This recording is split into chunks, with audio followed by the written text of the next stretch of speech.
वतन के वास्ते जीना, वतन के वास्ते मरना, वतन के वास्ते जीना, वतन के वास्ते मरना, यही अशफाकुल्लाह खान का पैगाम कहता है।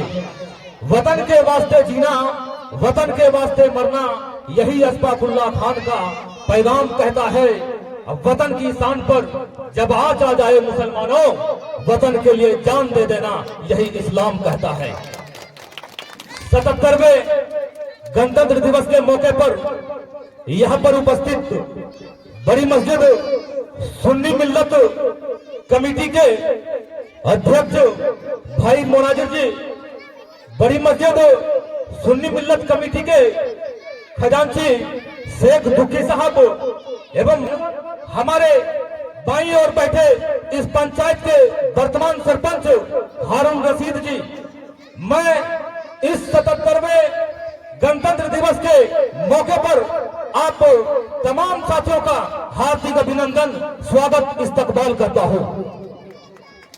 मैं सबसे पहले सलाम करता हूं उन वीरों को जिन्होंने अपनी जान की कुर्बानी देकर, अपनी जान की बलिदान देकर इस भारत देश को आजाद किया, ताकि हम एक लोकतांत्रिक देश में रह सके।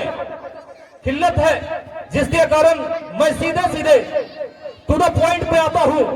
ये धरती हमें क्या सिखाता है? ये धरती हमें समानता, मोहब्बत, भाईचारा का पैगाम देता है। तो मैं डायरेक्टली एक पैगाम देने जा रहा हूं यहां पर बैठे अपने समाज के लोगों से कि एक संकल्प लें। यदि आपने इस धरती का पानी पिया है तो एक संकल्प लें कि रावण नहीं हम पलने देंगे साधुओं के वेश में, चाहे आसाराम हो या राम रहीम। रावण नहीं हम पलने देंगे साधुओं के वेश में, और अफजल नहीं पनप सकते हैं अबुल कलाम के देश में। फौलादी हिंदुस्तान है ये, दुर्योधन की जंग नहीं, और भगत सिंह की मिट्टी पर खालिस्तान की मांग नहीं। एक वाकया मुझे कहते कहते याद आ गया कि आजादी के बाद सन 1947 में जब बंटवारे की आग लगी तो ही अचानक जामा मस्जिद की सीढ़ियों पर खड़ा एक बुजुर्ग अपनी दाढ़ी को अपने आंसुओं से भिगोकर खड़ा हमारे बुजुर्गों से कहा कि ए मेरे देश के मुसलमानों, ए मेरे मुल्क के मुसलमानों, कहां जा रहे हो? हमारे पुरखों की विरासत इस जमीन में दफन है।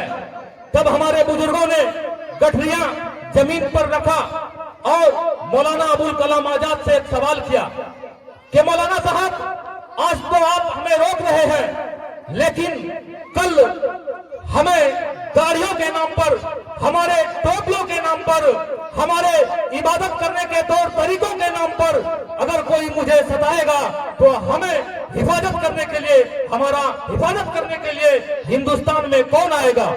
तब मौलाना अबुल कलाम आजाद ने कहा कि हो सकता है कल भगत सिंह ना हो सकता है महात्मा गांधी ना हो सकता है अशफाकुल्लाह खान ना हो, लेकिन तुम्हारे पास इस देश का संविधान होगा, वही तुम्हारा रक्षा करेगा।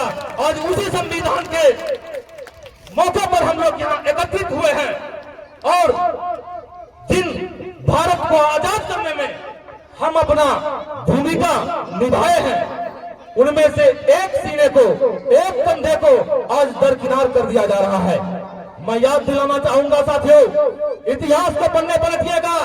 इतिहास के पन्ने में एक नाम आता है जबर शाह, जिसको कि अंग्रेज रंगून में बंद कर दिए थे और अंग्रेज के चापलूसियों ने चापलूसी करते हुए जफर के नाम 2 पंक्तियां सुनाई।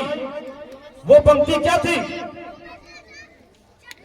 कि दम दमे में दम नहीं, खैर मांगो जान की, शमशीर हिंदुस्तान की। तो इसका जवाब भी सुनते जाओ। गाजियों में भी रहेगी जब तलक ईमान की, तख्ते लंदन तक चलेगी तेज हिंदुस्तान की। ये हुजूम हिंदुस्तान है।